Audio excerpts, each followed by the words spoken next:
We've all been there. You give your time, your energy, your heart. And somewhere along the way, it starts to feel like it's not being appreciated. The texts slow down, the effort fades, and suddenly, you're no longer a priority, and yet you keep showing up, hoping he'll notice, hoping he'll remember what you meant to him. But here's the true thing: people don't value what they don't feel they could lose. Sometimes the most powerful thing you can do isn't another heartfelt message, it's pulling back, creating space, letting your absence speak the truth your words no longer can. This isn't about playing games. It's about protecting your self-worth and giving someone the opportunity to either rise to the occasion or reveal that they were never meant to be in your life long term. Let him feel the loss of what he took for granted, not to punish him, but to remind yourself of what you truly deserve. When someone starts taking you for granted, the natural instinct is often to try harder, to explain yourself, to show them your worth, or to confront them with frustration. But in reality, one of the most powerful and mature responses you can have is to pull back, not in anger or spite, but with quiet self-respect and clarity. This isn't about playing games or using distance as a weapon. It's about removing your emotional energy from a space where it's no longer being valued and redirecting it back toward yourself. When we care deeply for someone, we tend to pour ourselves into the relationship. We show up consistently, we reach out, we make time. But what happens when that energy isn't matched? Often we start to feel drained and unappreciated, yet we keep giving, hoping that our consistency will remind them of our value. The problem is, over time, that consistency becomes expected. Your presence becomes routine. Your love becomes background noise, and without realizing it, the other person may start to feel entitled to what you bring, rather than grateful for it. Pulling back with purpose is about disrupting that pattern. It's choosing to stop giving to someone who isn't meeting you halfway, not as a punishment, but as a reset.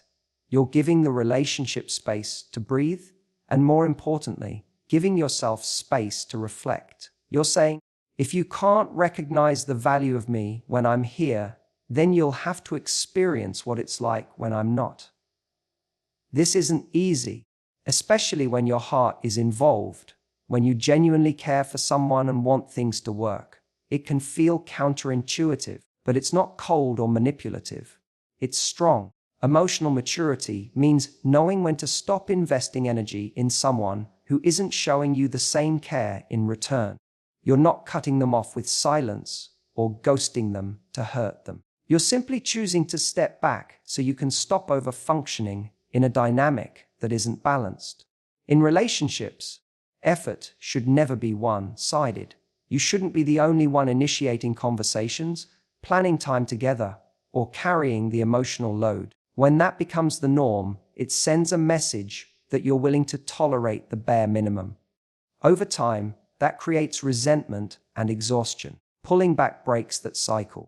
It's a way of recalibrating the relationship and seeing what happens when you're no longer the one holding everything together. And here's the thing, when you stop trying so hard to be noticed, something interesting happens. You shift the energy. You're no longer the one chasing, waiting, or proving. That space you create becomes a mirror for the other person. If they genuinely care, they'll feel the difference. They'll notice the silence. They'll feel the change in your energy. And if they don't, then that silence gives you your answer. And you've saved yourself months, maybe years, of trying to get something from someone who wasn't emotionally available in the first place. Pulling back isn't about them. It's about you. It's about reclaiming your power and stepping into your worth. It's about no longer putting your self-esteem in the hands of. Your presence is not something to be assumed. It's not a given, not something to be taken lightly, and certainly not something to be treated as a permanent fixture by someone who doesn't recognize its worth. In a healthy relationship, mutual appreciation forms the foundation of everything meaningful. But when that appreciation fades, when someone starts acting as if you'll always be there no matter how little they give back, it becomes essential to remind yourself your presence is a privilege, not a guarantee. Too often, we get caught in the trap of proving ourselves. We bend, we compromise, we overextend, thinking that if we just love harder, show more patience, or tolerate one more disappointment, it will finally be enough for them to see our value. But what that mindset really does is communicate to the other person that they can keep doing less, and you'll still be there. It unintentionally teaches them that your love is unconditional, not in the healthy, supportive way, but in the way that lacks boundaries. And that's where people start to take you for granted. The truth is, consistency without reciprocation leads to entitlement. The more reliable and available you are to someone who doesn't match your effort, the more they begin to believe that your time and energy are infinite. They stop seeing you as someone they need to cherish and start seeing you as someone who will always be around, no matter what they do or don't do. That's when your presence, instead of feeling like a gift, starts to feel expected. You must be willing to break that cycle. Remind yourself, and them, if necessary, that being in your life is not a passive experience. It requires care, effort, respect, and attention. You are not a placeholder. You are not an emotional support system on call, and you are not obligated to stay where you are undervalued. The people who truly see your worth will never make you feel invisible. They will show up for you, not just when it's convenient, but because they genuinely want to nurture what you both share. Part of owning your value is being willing to walk away from those who don't recognize it. That doesn't mean you're cold or distant or emotionally unavailable. It means you're emotionally intelligent enough to know that love should never be won aside, that you deserve to feel chosen, not just tolerated. When someone truly understands what you bring into their life, they won't risk losing you. They won't assume you'll stay no matter how little they invest. And if they do take that risk, if they choose to test your patience, to treat your presence as guaranteed, to offer the bare minimum and expect you to stay, that's when you show them, gently but firmly, that you're not afraid to step back, that you won't beg to be seen, that your love doesn't come without standards. Because the minute someone sees that you're not afraid to leave a space that no longer honors you, they're forced to confront the reality of what they might lose. You are not someone who waits to be appreciated. You are someone who is appreciated while you're there, or not at all. It's not about ego. It's about emotional health. And when you carry yourself with that kind of quiet confidence, the right people will never stop showing up for you. They'll recognize that being in your life is a privilege, one they're grateful to have, and one they'll work to keep.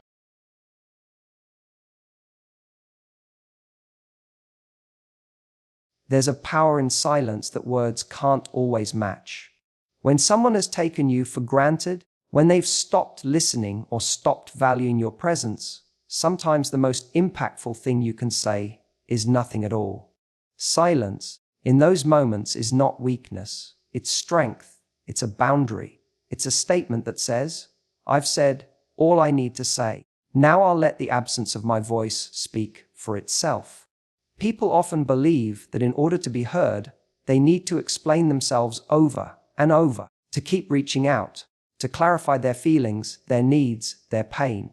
But at some point, repetition turns into pleading. And the more you talk, the more the other person might tune you out. Not because your words don't matter, but because they've stopped making the effort to truly listen. That's when silence becomes your greatest tool. It removes you from the emotional chaos and puts the responsibility back on them. To notice, to reflect, and to feel. Silence is not the same as passive aggression or giving someone the cold shoulder. It's not about punishing or playing games. It's about emotional clarity. When someone continuously fails to show up for you, when they ignore your needs or disregard your feelings, there comes a point when further discussion is no longer productive. You can't force someone to care through conversation. You can't talk someone into respecting you. But you can stop over-explaining and start protecting your peace. That's what silence does. It creates space for both people to see what exists when the noise is gone. In that space, the other person is left alone with their own thoughts. They're no longer distracted by your texts or calls or attempts to fix things. They have to sit with the reality that your attention, your energy, your emotional presence is no longer accessible in the way it once was. And that's when real self-awareness can begin. If it's going to happen at all, if they care, your silence will echo louder than any argument could. They'll start to feel the absence of your voice, your warmth, your consistency, all the things they once overlooked. If they don't care, then your silence simply confirms what you needed to know, that your energy is better spent elsewhere. The truth is, people often don't realize what they had until they can no longer access it. We tend to underestimate what feels constant until it's gone. Silence forces someone to confront that loss without distraction. It's not you trying to control the situation. It's you stepping back and allowing the natural consequences of neglect to unfold. It's giving them the opportunity to miss you, to reflect, and to decide if they want to step up, without you needing to guide them there. It also gives you clarity, because when you stop filling the space with your voice, you get to observe what flows back toward you. Does the other person reach out? Do they make the effort? Or does the void remain empty? That silence isn't just for them, it's for you too, to see what's real and to recognize whether the connection was ever mutual in the first place. Silence is sometimes the final boundary, the one that separates those who are willing to meet you in the middle from those who are only ever comfortable receiving. It takes strength to say nothing when your heart wants to speak, but that strength protects you from wasting more of yourself on someone who's no longer listening. Let your silence be the mirror that reflects what words never could, because sometimes the loudest truth is spoken in what you no longer say.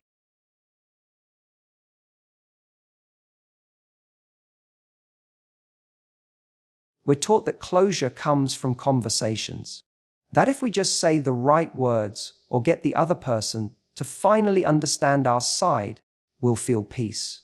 But what no one tells you is that some of the most powerful closure doesn't come from a text or a talk.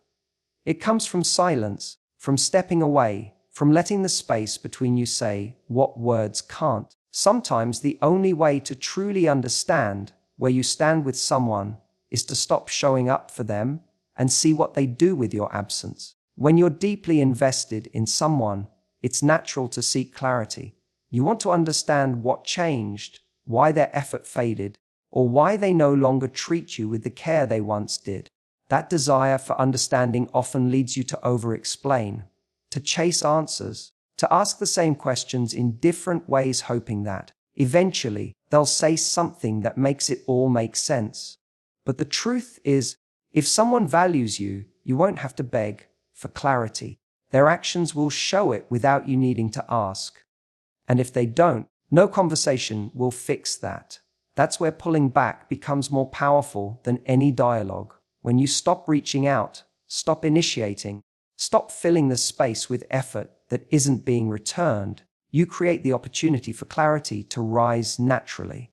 If the connection was real, they'll feel the shift. If it wasn't, their silence will be louder than you expected. But either way, you'll get your answer. Not because they explained it to you, but because you finally stopped pushing for something that wasn't being offered freely. Letting someone feel your absence isn't about making them miss you in hopes they'll come crawling back. It's not about manipulation. It's about letting reality unfold without your constant effort trying to hold things together. It's about allowing things to reveal themselves when you're no longer the one doing all the emotional lifting. If someone wants to be in your life, they will notice the void and move toward you. If they don't, you'll see clearly that you only won the holding the relationship in place. There's deep strength in choosing to be still, in resisting the urge to fix or control, and simply observing what happens when you take a step back. It's not indifference. It's self-respect. Because you know that a relationship worth keeping doesn't need to be chased. You know that the right person will notice the change in your energy and be drawn to repair the disconnection, not ignore it. And if that doesn't happen, then you've just saved yourself from years of investing in someone who never intended to meet you in the middle. Closure doesn't always come with a satisfying explanation. Sometimes it comes from the emptiness that follows when you stop showing up. That emptiness holds the truth you've been trying to avoid. It shows you whether they valued you or only valued your effort. It shows you whether they were truly connected to you or just comfortable with your presence. And most importantly, it gives you a chance to let go with dignity, not because they gave you permission, but because you found your answer through the clarity of their silence. Letting go isn't giving up, it's choosing peace over confusion, self-worth over constant proving, and reality over wishful thinking. It's realizing that if someone really wanted to understand, in any relationship, energy is the invisible current that tells you everything you need to know. You give your time, your affection, your support, and naturally, you hope that energy will be returned. But when you're constantly the one giving, initiating conversations, planning time together, making emotional space for someone who isn't doing the same, you start to feel it. The imbalance becomes impossible to ignore. Your intuition starts whispering what your heart doesn't want to hug. This isn't mutual. This isn't being matched. And if you keep giving while they keep taking, you lose yourself piece by piece. Reciprocation isn't a luxury, it's necessity. In healthy connections, both people invest, maybe not always in the same way or with the same intensity at the same time, but there's a rhythm, a give and take. You reach out and they reach back. You express something vulnerable and they hold space for it. You show up and they meet you there. When that dynamic shifts into one-sided effort, something inside you starts to feel off. That's not by accident. That's your inner wisdom alerting you to a dynamic that's becoming emotionally unsafe. When you're constantly initiating, it may feel like you're holding the relationship together. But what's really happening is that you're shielding the other person from their responsibility to engage. You're doing the work for both of you. And in doing so, you're protecting them from ever needing to step up. That kind of emotional over-functioning breeds resentment, because deep down, you know it's not sustainable. You can't be the spark and the fuel and the fire. At some point, you burn out. Pulling back is how you recalibrate. It's how you stop overcompensating and allow the natural dynamic to reveal itself. When you stop reaching out first, stop filling every silence. Stop keeping things alive single-handedly. You create a necessary pause. That pause is uncomfortable, but it's powerful, because what happens next tells you everything. If they notice and make an effort, you see potential. If they disappear into the silence, you see truth. This isn't about being cold or manipulative. It's not about keeping score or playing hard to get. It's about protecting your emotional well-being and honoring your own value. You don't need to earn love through effort. You don't need to be the most understanding, the most giving, the most patient, just to keep someone interested. The right person will meet you in the middle because they want to, not because you pulled back and forced their hand. But pulling back shows you where they ever had that intention in the first place. Energy doesn't lie. When you stop giving yours away without return, you start to see people's true colors. You start to notice who checks in without a prompt, who makes time without being asked, who genuinely cares versus who's just comfortable. And most importantly, you remember what it feels like to receive, to be cared for, prioritized, and considered. You were never meant to carry the emotional weight of two people. Relationships are not supposed to feel like work you do alone. You deserve mutual effort, mutual care, mutual presence. That's not too much to ask. That's the minimum standard for something real and lasting. So when you pull back, you're not punishing anyone. You're protecting your energy. You're no longer watering a one-sided connection and hoping it will bloom. You're giving space for clarity, for truth, and for the possibility that someone might actually rise to meet you. And if they don't, you've already taken the first step back toward yourself.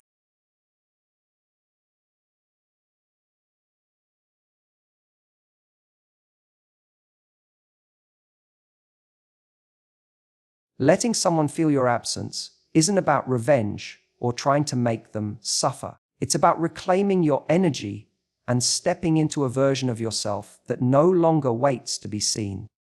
When you've been undervalued, overlooked, or emotionally drained by someone you care about, the most empowering thing you can do isn't to fight harder for their attention.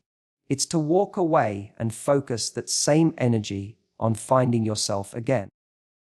Because when you lose someone who didn't appreciate you, you're not actually losing them. You're rediscovering the parts of you that forgot how to thrive on their own. In the beginning of a connection, it's easy to lose yourself. You compromise, you adjust, you accommodate, all in the name of building something with another person. And that's not inherently wrong. Relationships do require flexibility. But when that balance shifts so far that you forget who you were before them, when their needs constantly outweigh yours, when your self-worth starts to depend on their validation, that's when you begin to fade. Slowly, piece by piece, you become more concerned with being chosen than being respected. When someone stops appreciating what you bring into their life, your instinct might be to work harder to prove your worth. You show up more. You explain your feelings in greater detail. You wait, hoping they'll come around. But the more you pour into someone who isn't emotionally present, the more disconnected you become from yourself. And that's when it becomes necessary to step away, not just from them, but from the version of you that relied on their recognition to feel whole.